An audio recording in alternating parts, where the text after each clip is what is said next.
চড়ুই ভাতি পার্ট 1-এ তোমরা দেখেই নিলে যে আমরা উনুন জ্বালিয়ে নিয়েছি। এবার আমরা ভাতের জন্য জল বসিয়ে দিলাম। তারপরে একটু খেলাধুলো করছিলাম আমার ভাইপোর সাথে। তারপরে দেখলাম ঘুরে এসে যে ডাল রান্না হয়ে গেছে আর মাংস রান্নার জন্য জোগাড় চলছে।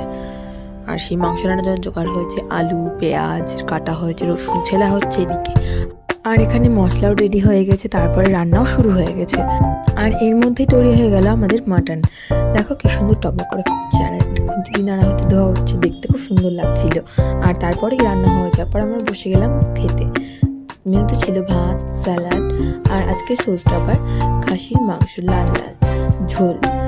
আর আমিও তারপরে বসে গেলাম খেতে।